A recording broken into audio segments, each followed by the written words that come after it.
Raiden, are you receiving? We're still here. How's that possible? The AI was destroyed. Only GW. Who are you? To begin with, we're not what you'd call human. Over the past 200 years, a kind of consciousness formed layer by layer in the crucible of the White House.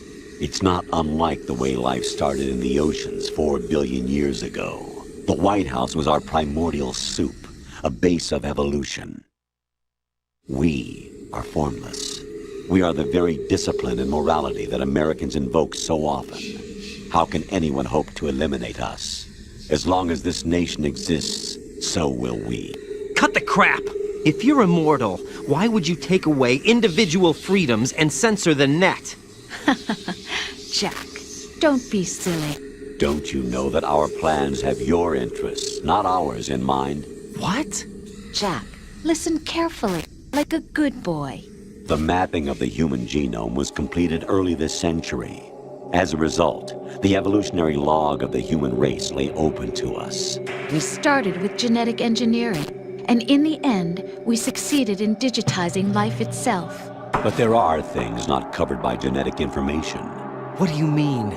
Human memories, ideas, culture, history. Genes don't contain any record of human history. Is it something that should not be passed on? Should that information be left at the mercy of nature? We've always kept records of our lives, through words, pictures, symbols, from tablets to books. But not all the information was inherited by later generations. A small percentage of the whole was selected and processed, then passed on. Not unlike genes, really. That's what history is, Jack.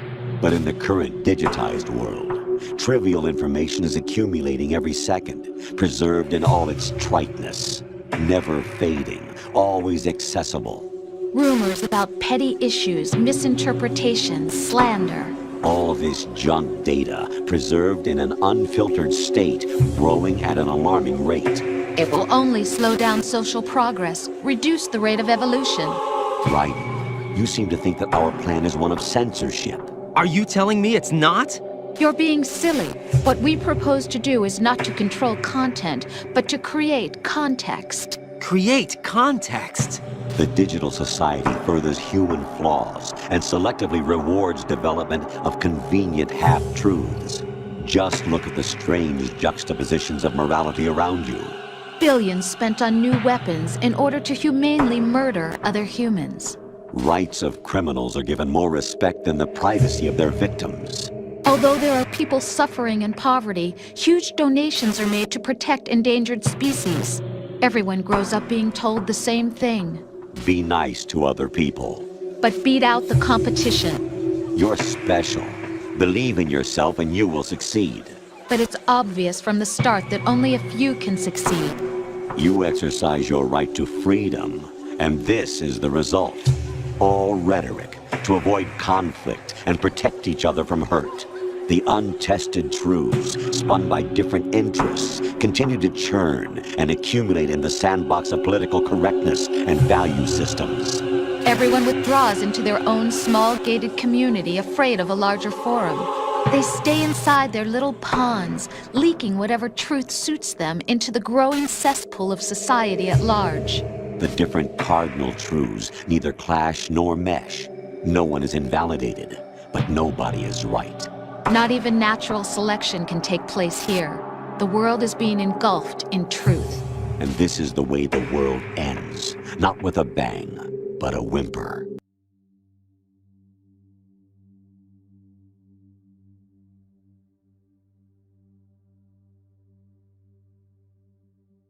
Metal Gear Solid 2 was released in 2001 and prophesized our current era, in which we find ourselves on the brink of another industrial revolution and in the fog and haze of information warfare.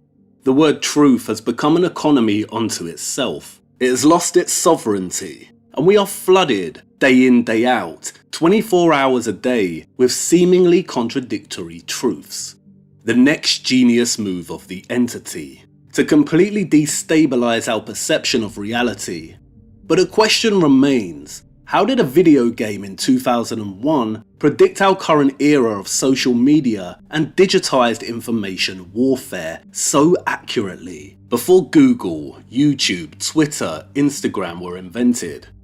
The most sensible answer is that the technology of the digital world was developed in secret many years before it was unleashed onto the public. But is that a reasonable hypothesis? Could technology really be developed in secret and subsequently given to the public later under the guise of invention, innovation and business? And if so, has technology always been developed secretly behind the scenes? The ruins of Rievaulx Abbey. The medieval monasteries of Britain suffer from a kind of cliché misrepresentation, a distorted preconditioned image perpetrated by the entity. We think of monks dressed in wool, living in quiet solitude, toiling in their fields and attending structured prayer. This could not be further from the truth, and it doesn't help that they are all in ruin. Rievaulx was a massive site, including more than 70 outbuildings and covering 100 square miles of Yorkshire. Now only the abbey remains in ruins, but there were many factories in its jurisdiction. And in 1997, archaeologists and geophysicists found something remarkable. They set out to investigate 13th century iron making techniques, using extremely sophisticated magnetometers and fluxgate gradiometers. What they found, as William Rosen states, caused quite a stir in the world of technological history. They found an abundance of residual magnetism around the site. It suggested that the furnaces in use during the 13th century at just one of the abbey's iron smelters were producing iron at a level of technical sophistication equivalent to that of 18th century Britain. The newspapers at the time declared that King Henry VIII's dissolution and destruction of the monasteries in the 1500s delayed the Industrial Revolution by 2 centuries. But they were producing this level of iron in the 1200s, and Rievaulx is just one site. It's not the largest. Fountains Abbey and Furness Abbey were much bigger. Interesting name that, Furness. There were over 800 monastic sites in Britain alone. Perhaps it was the Black Death in the 1300s that truly delayed the Industrial Revolution. It certainly would have slowed progress. There is an abundance of evidence that suggests these were Christian sites, but Rievaulx is also evidence that these monasteries were much more, and that the Industrial Revolution was on track to happen much earlier in the historical timeline. But a question remains, where did all that technological knowledge and infrastructure go? The monasteries are in ruin, their contents are missing, either stolen, buried, or reused. It would not surprise you if I told you that the internet, in its pre-form, was invented at DARPA, the US Department of Defense Advanced Research Projects Agency. It was developed in secret before being launched to the world. But would it surprise you if I told you that the steam engine shared a similar story? In 1639, the government-run Royal Office of Ordnance had been expanded to include part of an ancient estate, Vauxhall. Vauxhall was a place of resort for artists, mechanics, and where experiments and trials of profitable inventions should be carried on. Or as Rosen states, it was a sort of 17th century equivalent of DARPA. The steam engine in question was invented by a military engineer here, and developed for the sole purpose of pumping water. A new invention for raising any quantity of water to any height by the help of fire alone. This is in the mid-1600s, a steam engine being developed by the military in secret way before the Industrial Revolution. This is direct evidence that significant technologies have been developed in their pre-forms by military engineers for centuries before our modern era.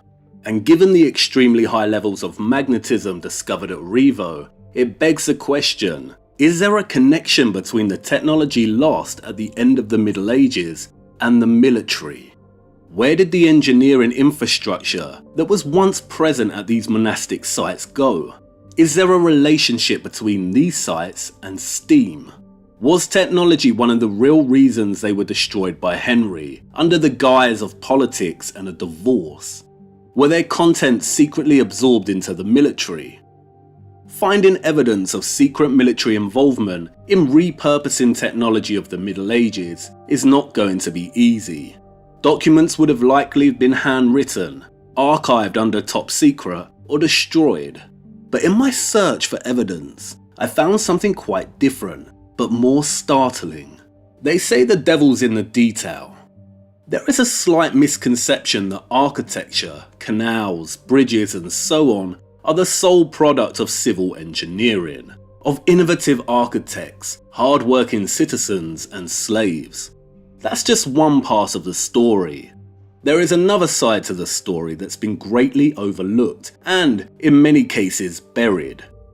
Since the beginning of the Age of Transition, construction technology and engineering methods were one of the best kept secrets of the European military. In his article on British military engineers in 19th century India, John Weiler states, surprisingly, this significant historical phenomenon has been barely explored by scholars. And I'm not surprised, because as I have come to learn, military engineering from the 1400s to the 1700s operated through the tacit transfer of technological knowledge. Tacit means silent, unspoken. It means secret. And one of the greatest secrets of the military during the Age of Transition was cement and concrete. It was treated like precious gold. Formal and technical documentation on hydraulic cement doesn't really appear until the 1750s. But as scholar Chandra Mukherjee explains, in 1670, the entrepreneur for the Canal du Midi imported pozzolan from Italy to make hydraulic mortar. Pozzolan is the key ingredient in Roman concrete. He did so under the recommendation of the French military engineer Louis-Nicolas de Clerville. And Mukherjee asked a series of vital questions. How was hydraulic mortar remembered and used before its rediscovery? How did they know where to acquire the ingredients? How did they mix their cement? None of this is documented. It was developed in secret. The technique for using it was not formally recorded, so it was preserved tacitly, not in texts, but in practice. As Mukherjee explains, secrecy was a key virtue in soldiers. Military engineers had vast libraries of manuscript maps that they kept concealed rather than published. Clerville protected secrets in his engineering, in his devices for the canal and other structures. Clerville's successor, military engineer Sebastian Vauban, started to have concerns. Because soldiers live short lives, there was a risk of losing expertise when soldiers died.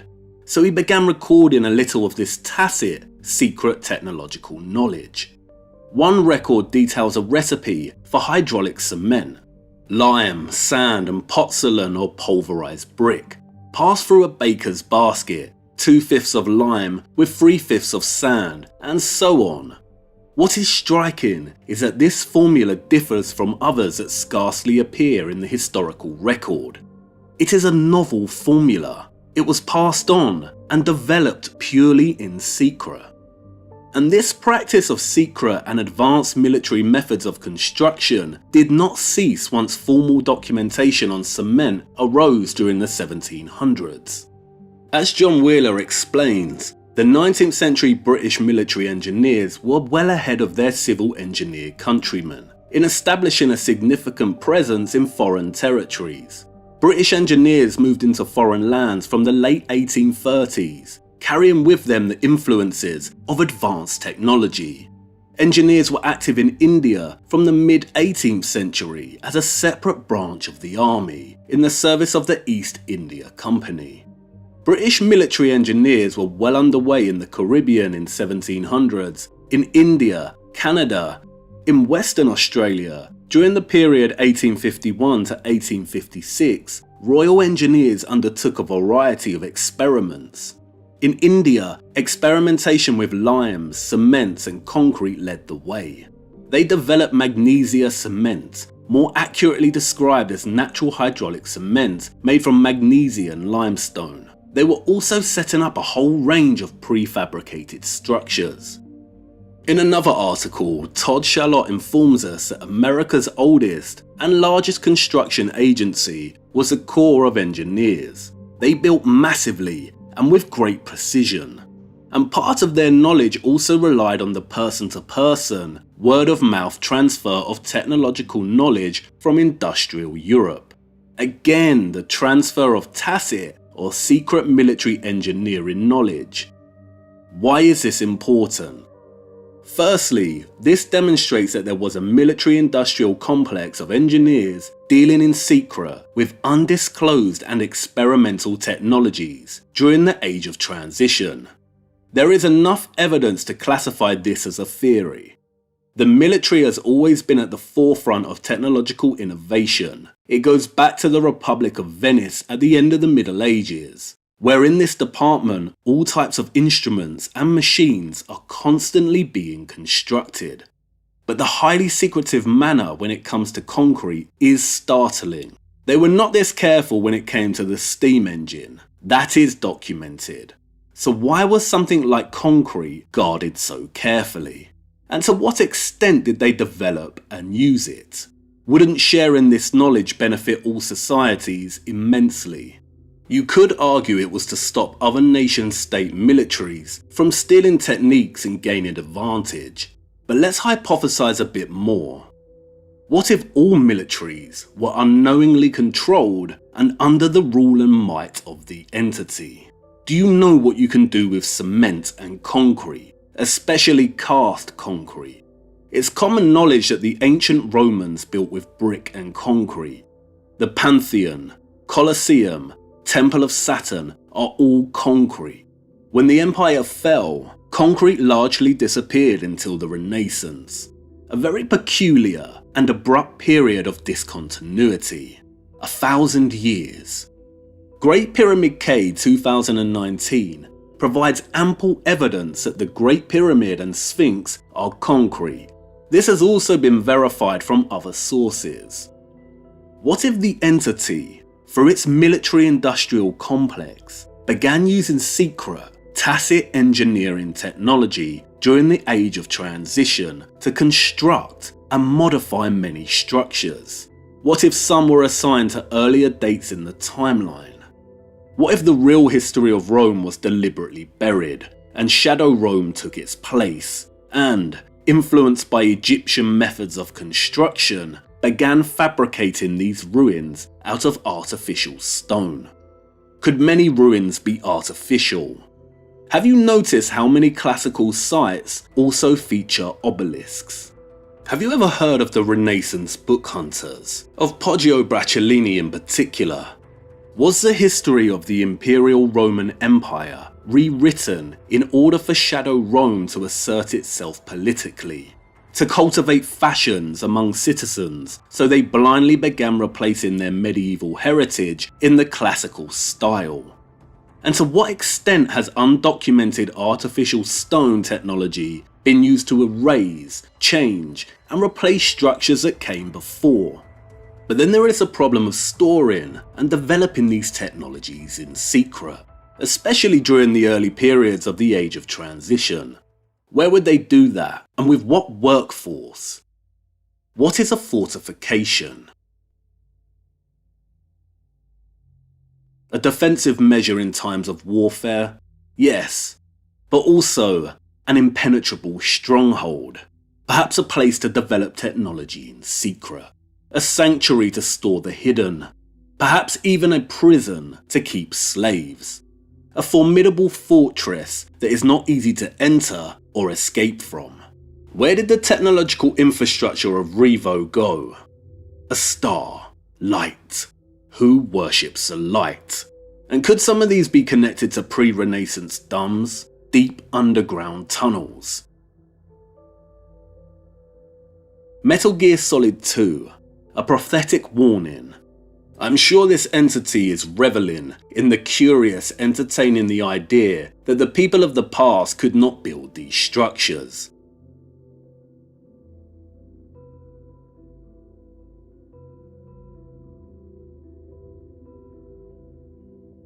Perhaps it doesn't want us looking too closely and seeing the facades, the cement, the stucco, the scagliola, the code stone, the terracotta.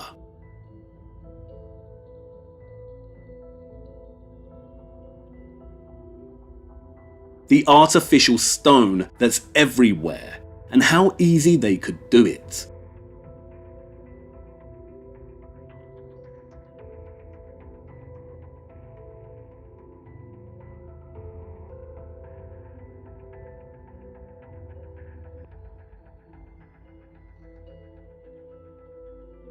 Perhaps it wants us to think that this all belonged to an advanced civilization and not look into the archives, to not find the stone-cutting machines, the concrete formulas, to not question the tacit secrecies of its military force. Metal Gear Solid told us in advance the next genius move of this entity. It is using digital information warfare to encourage the organism of society to participate in an act of propagating contradictory truths, enticing them into believing everything is a lie, to select what truths are worthy and what are not. It's tricking you into erasing the past. We are in a transitory phase where the book is slowly dying and the automated, digitalized realm of information technology reigns supreme. The book is its rival, and the book is losing. Why consult the library when you can ask Google? Why read and try to discern what's true and what's not when you can just say it's all fake? At first, this entity collected the book in its arms, in its digitalized archives and libraries. I'll keep you safe, it said. But it now overwhelms the individual with contradictory truths, destabilizing their received notions of reality. And perhaps eventually it will begin to slowly change the information in its digitalized archives. This will be the moment it slays its rival for good, and a rewriting of mankind's history will begin. And I think it's done it before. Before the book was the primary chronicle, there existed another great script of mankind's history. A script written in stone. Let me try and show you how it was potentially rewritten. From now on, things are about to become quite worrying.